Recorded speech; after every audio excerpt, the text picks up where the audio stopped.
Boa noite, pessoal. Mais um sopão com o João. Às vezes a gente faz terça e quinta chimarrão com a Tati e o João. E às vezes a gente faz sopão. E hoje é sopão. Desculpe o atraso, mas eu venho chegando do Uruguai agora, do exterior, tá vendo? Estava no Uruguai. E aí atrasou um pouquinho na estrada, por causa de uns concertos que estão fazendo. Então eu acabei me atrasando um pouquinho. Então, sejam bem-vindos. E como vocês viram no Stories, a Tati fez uma postagem, dando pão pro meu cavalo, que ele estava na janela, o Colorado. Quem já viu alguma coisa que a gente trabalhou, já falamos do Colorado. E é interessante, né? Aí eu quis falar hoje um pouco sobre a nossa relação com os animais, né? E é interessante porque a gente não se dá conta o quanto os animais querem conviver conosco, né? Então, a gente, mesmo as pessoas que são vegetarianas ou veganas, enfim, é interessante ter animais como a gente aqui, que não abate os animais, etc., né? Porque é importante conviver com os animais. E os animais têm alma coletiva, a gente tem alma individual, os animais têm alma coletiva. Então, tudo que tu faz para um animal, você está fazendo para aquele reino inteiro, certo? Todo o carinho, todo o cuidado que você faz com o animal representa para todos eles, né? Então, é importante a gente fazer algum contato assim. O Trigueirinho, que é um dos nossos instrutores, ele dizia que é importante tratar os animais como gente e as pessoas como alma, certo? Porque acima de tudo nós somos almas. A personalidade de um é de um jeito, do outro é do outro jeito, um é um pouco mais alterado, outro é menos alterado, um pensa assim, outro pensa assado, e aí tem todas as coisas das personalidades, e às vezes as pessoas ficam discutindo muito mais a personalidade de A ou de B do que na verdade a alma da pessoa, porque a gente não sabe o processo daquela alma, o processo daquele ser que está ali na nossa frente conversando conosco, né? Então, quanto menos julgamento, melhor. Mas se tratando de animais, então, eles têm alma coletiva, e cada vez que você dá nome, e cada vez que tu traz o animal para um convívio humano, né, e dá um certo conforto para ele, e trata pelo nome, põe um nome, chame, conversa, mesmo que você pode achar que tu é maluco, mas é importante conversar com os animais, ele ouvir a tua voz, o tom de voz, se você está cobrando dele alguma coisa, está pedindo para ele parar, ou para ele respeitar algo, ele sabe essa entonação exatamente e sabe quando está fazendo uma coisa errada. Quem tem cachorro sabe. Tu entra em casa, o cachorro rasgou alguma coisa e tu olha para ele, tu vê que ele está encabulado porque ele sabe que aquilo está errado, né? Porque você de repente já repreendeu alguma coisa, ou ele pelo instinto animal dele, ele tomou alguma atitude, mas no fundo ele sabe que aquilo está errado, né?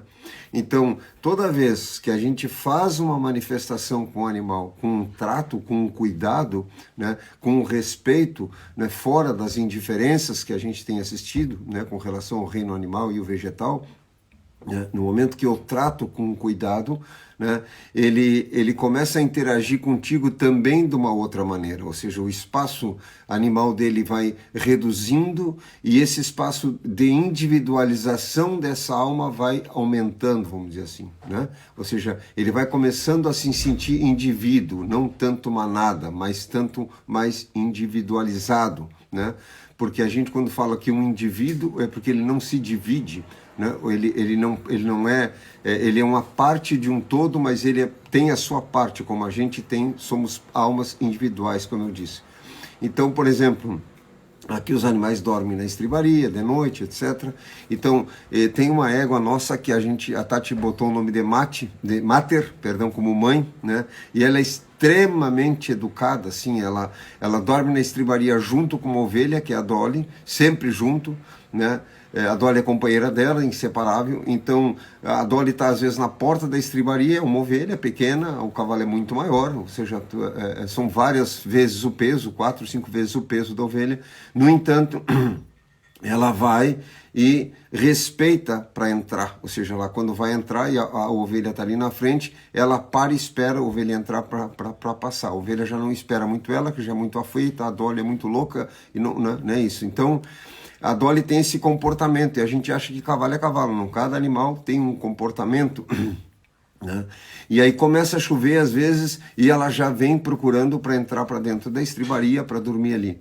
E quando o tema de hoje é animais, vamos falar um pouco da relação com animais, certo? É isso que eu quero trazer, por isso que no Stories, quem quiser ir lá olhar, vão assistir que eu estou comendo uma massa e estou repartindo meu pão com o cavalo que chegou na janela. O animal sentiu o cheiro da comida, veio na janela, né, meteu a cabeça para dentro da casa e eu reparti um pedaço do pão com ele.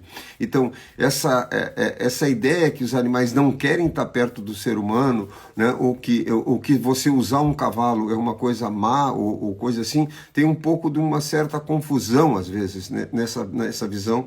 Porque se as pessoas acompanharem, por exemplo, até nós aqui, da forma como a gente lida com os animais, tu vai ver que mesmo ele sabendo que vai ser atrelado para alguma atividade, ele vem em direção a ti.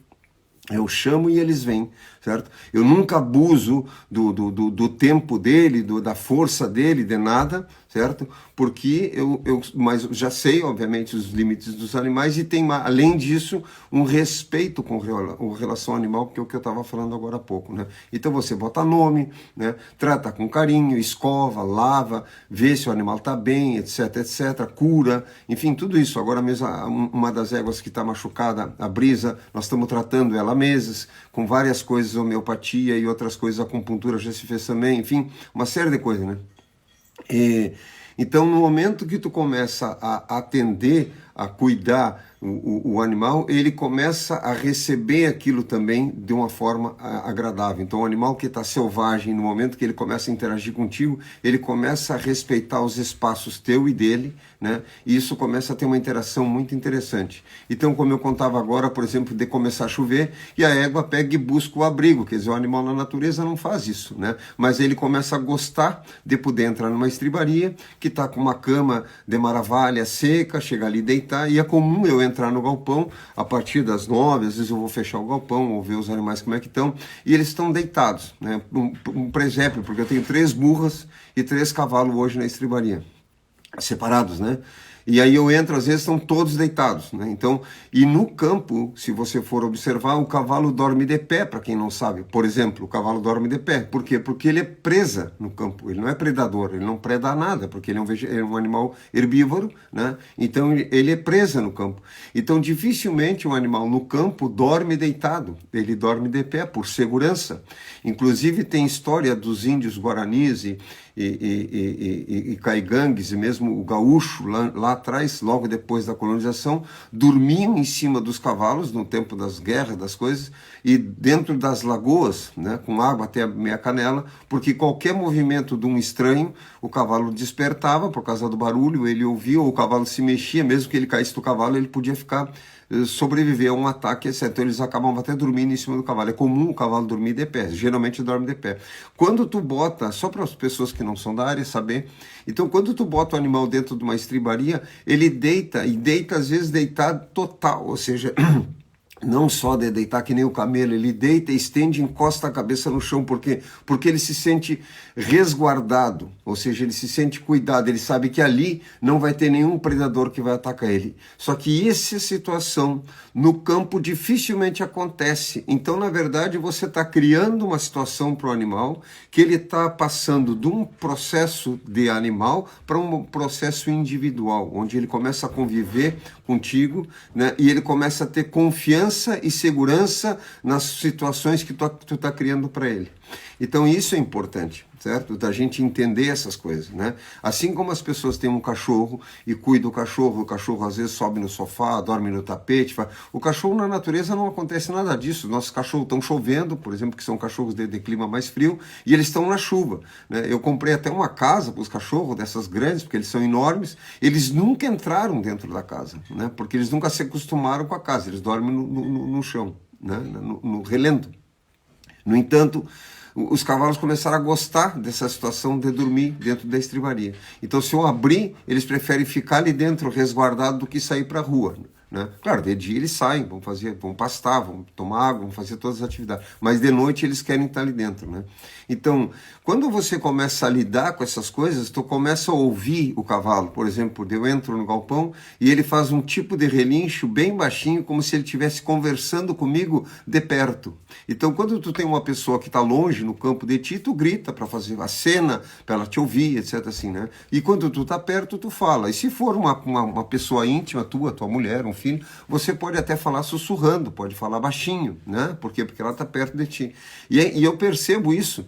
Eles, quando estão se relinchando uns para os outros, eles relincham mais alto, né? Quando estão mais longe, né?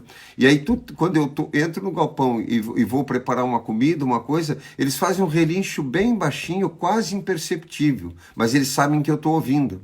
Então, quando a gente começa a perceber essas coisas e a valorizar isso, e eu respondo, às vezes a Tati brinca que pede para eu fazer, e eu respondo para o cavalo, faço uma coisa assim, né? Eu vejo que eles respondem também, então cria uma sintonia, só que é uma coisa que para ouvir eu tenho que estar a poucos metros dele, né? Então, ou seja, o animal então já está com uma fala diferenciada, porque ele sabe que eu estou ouvindo ele naquela distância, ele não está relinchando como se ele estivesse falando com o cavalo lá naquela distância. E às vezes a gente acha que a conversa dos animais são todas iguais, né? E outro dia teve um fato muito interessante. Eu e a Tati estava com a porta aberta, a gente estava dentro de casa, estava por sair, mas estava ainda sentado resolvendo umas coisas, e os cachorros estavam conosco, certo? E de repente teve um piado de um peru, um pouco diferente, um tom um pouquinho diferente assim do que o peru faz, né? Os cachorros saíram correndo. Quando a gente foi ver, o peru estava brigando com o galo, né? Briga feia, ele e o galo, né? Prova do galo apanha do peru, obviamente, né? Mas o galo estava tentando se defender. E os cachorros, esses maremanos, ele tem essa coisa de proteção, então ele foi lá apartar a briga, e apartaram, né? Quer dizer, tu vê que o animal teve um ouvido, onde ele ouviu um piado do peru e viu que aquele piado era um piado diferente de uma conversa do peru com a perua, de um peru por uma outra situação, etc, etc. E se eu não paro, aí que entra um pouco o tema do que eu gostaria de abordar hoje, se eu não paro para observar essas coisas, para perceber, para olhar com um pouco mais de atenção, que é o que a gente fala da leitura da paisagem, o que acontece? Eu perco esses pormenores, né? Então, no momento que aquilo se repete, eu também começo a saber, a partir do cachorro, ou seja, o cachorro está sendo uma transferência, uma extensão minha, certo? Porque a partir daquele momento, aquele piado para mim já representa agora uma briga, certo? Então, quando eu ouço aquilo de novo, eu já começo assim, opa, isso aqui é outra coisa, certo? Então, ou seja, o cachorro está sendo uma extensão minha, né? Então, às vezes eu estou no campo com eles, longe, certo? Quando eu vejo o olhar dele, o movimento dele, eu sei se está vindo alguma pessoa, se tem algum animal, né? Então, quem tem cachorro, estou pegando o cachorro porque é um exemplo mais fácil do que falar do cavalo. Então, se você tem um cachorro, tu vai ver que ele tem vários tipos de latidos diferentes, né? Tem um latido que é quando é para a pessoa, que chega, uma pessoa chega, ele late. Tem outro latido quando é um latido para pessoa estranha, que ele não conhece, que ele não está enxergando, geralmente quando é de noite é pior, né? Aí ele late de uma forma muito mais agressiva e contínua. Tem um outro latido que é resposta para um cachorro de longe que está latindo, o cachorro de longe late, e ele responde, né? Aí ele fala, né? E aí o outro responde, ele fala. Então, se tu for ver, tu tem vários tipos de latido. A Tati, em seguida que veio para cá, ela não conseguia identificar, né? E eu não entendo como é que tu sabe o que eles estão fazendo, né? Eu digo, acostuma com o ouvido. Agora, por exemplo, esse tipo de latido é uma resposta para um outro cachorro. Aí vão ficar quietos e vão ouvir. Aí ela ouvia que tinha um intervalo onde o outro cachorro falava e aquele falava. Aí tu vai ver que tem outro latido quando é bicho, por exemplo, algum bicho que se mexeu na mata, alguma coisa que ele viu, e aí o cachorro tem aquele latido. À medida que tu vai interagindo com isso e tu vai ouvindo, tu vai vendo que vai ampliando. Então, o que acontece? O animal está sendo uma extensão para mim, né? Ou seja, eu estou começando a perceber coisas, eu digo, qualquer pessoa, estou falando eu por falar, por uma forma de falar. Então, o ser humano começa a ter o animal como uma extensão sua, certo? Para coisas que ele não estaria ouvindo ou não estaria percebendo, né? Então, veja a importância de ter os animais ao redor. O ganso, por exemplo, também é um animal de alarde. Ele anuncia pessoas que estão chegando, né? E é um dos pássaros, é o pássaro que mais pasta, então você tem que dar menos alimento. Por quê? Porque ele consome um monte de pasto. É um animal que pasta. Quem for ter ganso tem que ter muito cuidado com uma horta, por exemplo, não pode deixar ele entrar numa horta que ele arrasa uma horta, e mesmo lavoura de milho com um palmo e pouco de altura, ele come tudo. Então, eles têm que estar num lugar que tu consiga fazer protegido para ele não ir para a horta, né? Então, se a gente também pensar dentro da hierarquia, vamos supor assim, galinha, pato, marreco, que as pessoas às vezes confundem de pato com marreco. Marreco é aquele menor, o bico mais arredondadinho, mais delicadinho, né? Rebola mais, né? Então, galinha, pato, marreco, peru e ganso, né? Tu vai ver assim, o pato dá no marreco, dá na galinha e dá no ganso. Perdão, dá no marreco e dá na galinha. O ganso dá no pato, dá no marreco e dá na galinha. E o peru dá em todos. Né? Então, nas brigas que eles têm por comida e por espaço, porque eles são territoriais, os animais são territoriais, sempre foram assim, né? O ganso é o que acaba dominando o território, quem vai comer, quem não vai comer, a partir daí. Só que vem um outro animal além dele, acima dele, né? Ou seja, então, e se tu fores ver as aves quando dormem, a galinha, por exemplo, aqui a gente tem também essa galinha pequena que chama garnizé. Dificilmente consigo botar eles para dormir dentro do galinheiro, eles estão sempre por das árvores. E tem algumas macieiras aqui perto, e aí de noite eu vou olhar, pego a lanterna e vou olhar. Então tem assim, o garnizé fica no galho de cima, o macho, depois fica as outras galinhas mais para baixo, e as mais velhas ficam logo abaixo do garnizé, e as mais novas mais... Então tem uma hierarquia por escala de altura que o animal dorme. A gente nem imagina essas coisas, mas eles fazem essa hierarquia. E se você voltar no outro dia, olhar e no outro dia e no outro dia, tu vai ver que essa hierarquia se mantém. O macho fica na parte mais alta e os animais ficam na parte mais baixa, né? E os mais novos ficam na parte mais baixa. Então tem todo um processo de hierarquia. E toda vez que você começa a interagir um pouco mais com isso, né, a olhar um pouco mais para isso, né, você fica vendo que tem uma infinidade de coisas para ver, certo? Dentro desse contexto, né? Então, outra coisa, em função de ter as burras, a gente observa também, por exemplo, que elas são muito mais sensitivas ou perceptivas do que o cavalo, por exemplo, né? Eu peguei e comprei outro dia, que faltou aqui uns grãos, eu comprei de um lugar, né, um sorgo, né, um grão africano. E aí eu botei no coxo para os cavalos e para o burro, né? A égua que comeu passou mal, certo? Os outros não quiseram comer, os burros não comeram também, né? Tentei no outro dia, eles não comeram. E aí eu acabei dispensando esse grão, não dei mais, porque um animal passou mal com grão, eu acho que estava com veneno, depois eu fui ver, porque eu tinha comprado, não foi produzido aqui, e o burro não tocou naquilo. Então eu posso já saber que eu posso testar até alguma coisa a partir da percepção do burro, né? E hoje ontem à noite nós estávamos na estribaria, reuni eles todos, e fui curar a égua, né? E essa que está doente está do lado dos burros, eu boto eles para acompanhar ela, né? Junto com ela na estribaria separado, mas são vizinhos, né?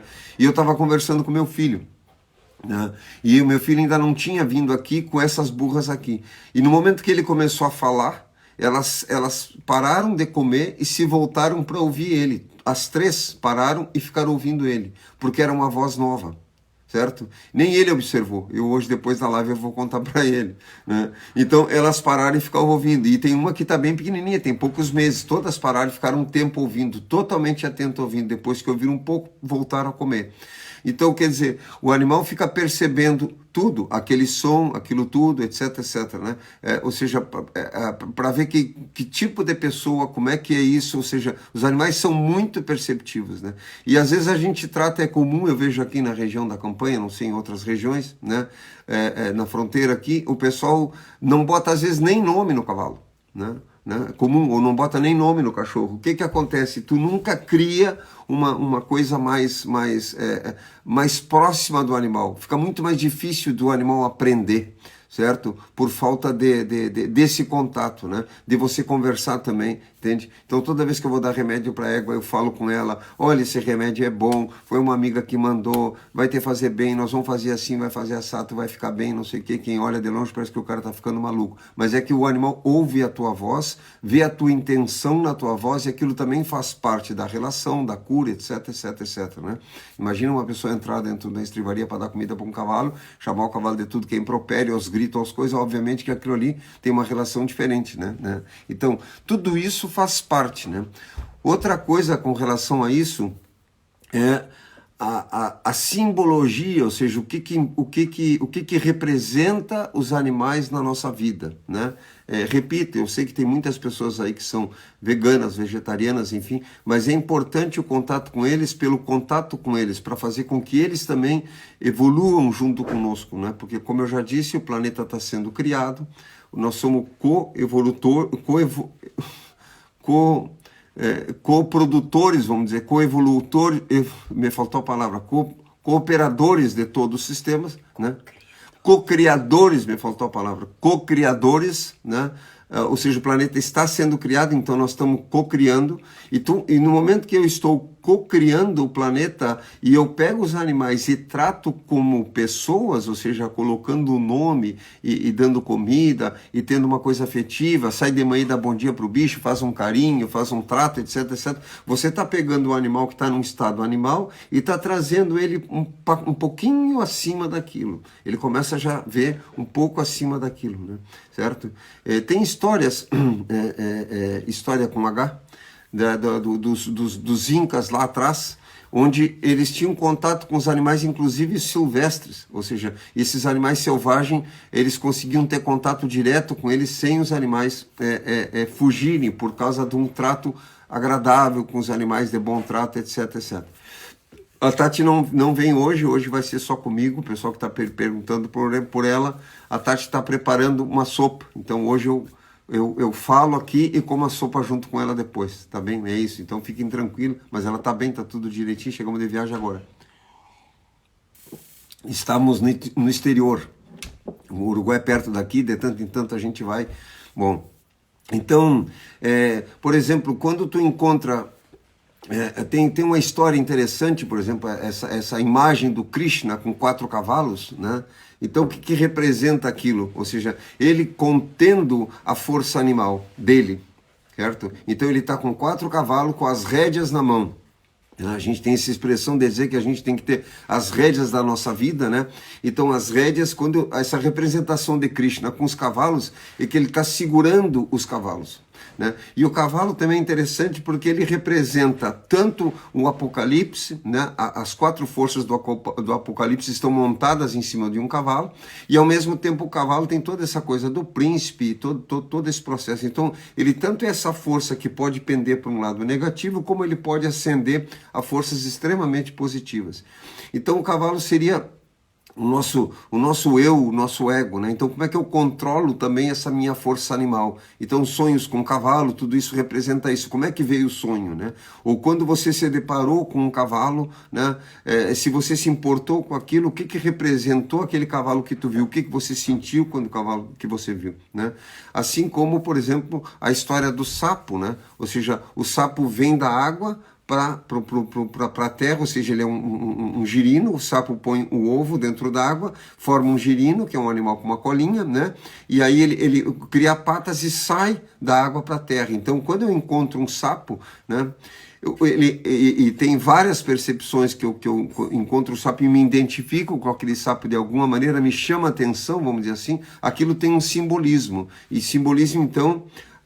simboliza então a mudança, por quê? Porque o sapo é mudança, é interface, ele estava na água e veio para a terra. Eu estou numa situação e passo para outra situação. Antes da Tati vir para cá, eu encontrava sapo quase todo dia, certo? Quase todo dia. Ia fazer uma coisa, às vezes até na toalha do banheiro tinha um sapo, eu digo, mas que tanto sapo por tudo que é lugar, e de repente ela entrou na minha vida deu um giro completamente, né? Ou seja, então tudo isso são simbologias que a gente deveria minimamente se preocupar, ou tentar entender, ou tentar perceber. Porque é comum, às vezes, as pessoas se deparam com um animal e chama atenção aquele animal, seja qual for. Procure saber qual animal, o que representa aquele animal, né? Porque acontece de tudo, né? Ou seja, pode acontecer qualquer coisa. Você vai numa estrada e de repente passa um cervo na sua frente, ou acontece um animal que tu encontra, enfim. O que representa isso? E todos os animais, né, têm uma representação para nós, certo? Representam alguma coisa. E então a ideia não é eu me projetar nele, se eu gosto dele, se eu não gosto dele, se ele é bonitinho, se não é bonitinho, sei lá, se o sapo é gosmento, se é casca, se é venenoso. Não é eu me projetar nele, ou se o cavalo é assim, se o cavalo é peludinho, eu não me projeto nele, eu vejo o que se me chamou a atenção, em que momento da minha vida me chamou a atenção aquele animal, certo? Pode ser aranha, rato, o que for. E aí eu vou ver que aquilo tem uma representação. Bom, que representação é essa? O que representa isso na minha vida, certo? E tu vai ver que tudo tem um porquê, certo? Tudo tem um sentido e um porquê. Isso são simbologias que a gente deveria se preocupar e aprender mais, estudar mais sobre isso, né? Então, a importância de conviver com os animais é porque eles também nos trazem uma série de coisas, né? De aprendizado, né? E é uma forma da gente pegar esse reino sofrido, né? Que tem sido de uma grande indiferença, essa mortandade de milhões de animais, né? E de repente tu tem alguns animais que tu convive, que tu pode dizer para eles, olha, fique tranquilo, aqui você vai morrer de velho, ninguém vai te matar, ninguém vai te prejudicar, então aqui você está no paraíso, fica tranquilo, vai chocar os teus ovos, vai viver a tua vida, vai fazer as tuas coisas aqui, que aqui tu vai estar sendo cuidado. As ovelhas primeiras que vieram para cá, eu e a Tati um dia fizemos uma reunião com as ovelhas, tocamos para elas, conversamos isso com elas, e tinha um carneiro, né, que era o Chicão, que dava amarrada às vezes na Tati, encontrava com ela, dava amarrada nela. Aí um dia eu vejo a Tati saindo de casa com violão, e eu digo assim, onde é que tu vai, Tati? Elas, não, vou no galpão, vou tocar pro Chicão, que eu quero ver se ele muda a relação dele comigo. Aí eu sou metido a flautista, peguei a minha flauta, fui junto e ficamos uns 40 minutos tocando aquela música do Irmão Sol, Irmão Lua, pro carneiro, no estribaria. O peão acho que achou que a gente fosse meio doido, a gente é meio doido mesmo. Pegamos 2 cadeiras e ficamos tocando. No outro dia, ela foi em direção a ele nunca mais deu uma amarrada nela e nunca mais fugiu dela. Mudou completamente a relação com ela. Então, essas coisas são fatos que eu estou contando, não são delírios, né, de coisas assim, são fatos, são realidades que a gente pode fazer, que tu aí na tua casa pode fazer, ou aqui na minha casa posso fazer, certo? E isso faz com que a egrégora dos animais, né, com relação a nós, mude, ou seja, que os animais consigam nos ver como seres um pouco mais civilizados, né, um pouco mais amorosos com eles, né? Porque geralmente é assim, a relação com os animais é se ele me dá algum lucro, né? Então assim, mas tu tem um cavalo, que lucro ele te dá? Nenhum, né?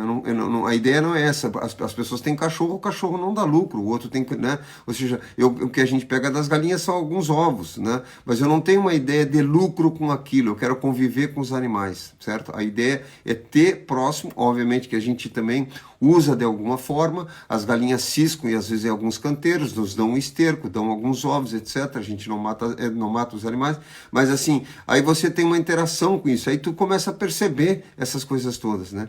E aí você vê que tem uma amplitude nisso aos poucos, à medida que tu vai abrindo espaço no coração e na mente para perceber. Então aí tu vê que a vida vai se ampliando nessas percepções, né? Então é uma oportunidade de convívio, mesmo, repito, que você seja vegano, vegetariano, mas é importante ter os animais, conviver com eles, né? Fazer um carinho neles, né? E você vai ver que eles adoram isso, seja o bicho que for. Eu gosto de brincar dizendo o seguinte, por mais infeliz que seja o dono, até o cachorro gosta de carinho, né? Por mais infeliz que o dono seja, ou por mais triste a criatura que seja, até o cachorro vai gostar do carinho dessa criatura. Então qualquer um carinho que tu possa fazer num animal, ele gosta disso, porque quem é que não gosta de um cafuné? Todo mundo gosta de um cafuné. Tu pegar um cavalo, fazer um cafuné atrás da orelha, ele vai adorar aquilo ali, né? Ou aqui no queixo, assim, enfim, né? Coçar, escovar. Tu imagina tu chegar no animal, pega uma escova, escova todo o corpo dele, aquilo é uma delícia, aquilo, o animal adora aquilo, né? O cachorro também, os bichos também, tudo gosta disso, né? Se você começa a ter uma possibilidade de fazer isso, os animais vão gostar, e assim a gente vai começar a ter relações melhores. E como eu já disse, como os animais têm a alma coletiva, isso representa para todos eles. Aos poucos, isso vai se expandindo para todos eles. Assim como hoje a maioria dos animais fogem dos humanos, a gente pode devagarinho vir trazendo uma realidade, uma egrégora de energia para aproximá-los de nós dentro de uma outra visão menos utilitarista e um pouco mais de convivência. Tá bem, pessoal? Bom, um beijo grande para vocês. Certo? Outro dia a gente volta com esse assunto, falando também dos animais da permacultura, as interações, isso tudo. E eu, a partir do stories que a gente colocou, eu dando pão pro Colorado, eu queria falar um pouco disso para vocês. Então, um grande abraço, uma boa noite a todos. Eu vou tomar uma sopa, que a Tati está fazendo uma sopa para nós lá, tá bem?